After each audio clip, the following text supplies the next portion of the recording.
為老友記放低啲手頭嘢先。你哋有冇試過日日食維生素、補礦物質，結果精神仲差咗，甚至手腳無力？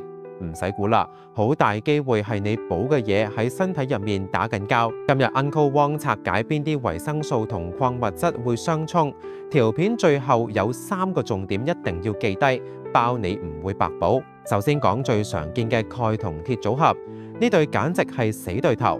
佢哋喺腸道入面會爭同一個車位轉運蛋白吸收，一齊食嘅話，鈣會霸晒個位，令鐵嘅吸收率跌成一半。尤其係食素嘅老友，本身植物性鐵吸收就差，再同鈣片一齊食，分分鐘缺鐵，搞到面色慘白，成日喘氣。跟住係維生素 C 同 B12，好多人以為2個抗氧化高手一齊食更好，點知係踩雷。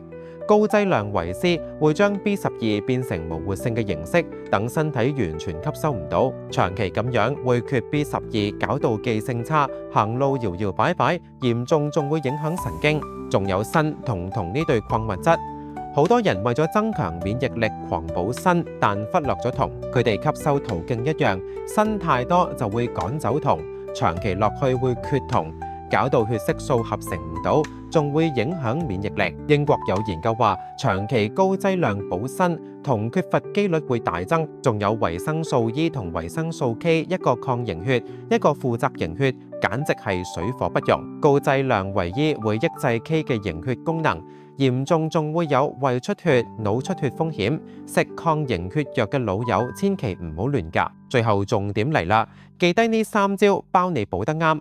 第一，分開食，相衝嘅營養素最少隔2個鐘，比如朝早補鐵，夜晚補鈣，維 C 同 B12錯開時間吞。第二，唔好狂補，除非營養師要求，否則唔好長期高劑量食補充劑，比如鋅，每日唔好超50毫克，維 E 唔好超400 IU。第三，優先食補，天然食物營養比例平衡，比如動物肝臟有 A 同 B12，唔使經相衝。老友記，補營養唔係越多越好，識得避開相衝陷阱先至有用。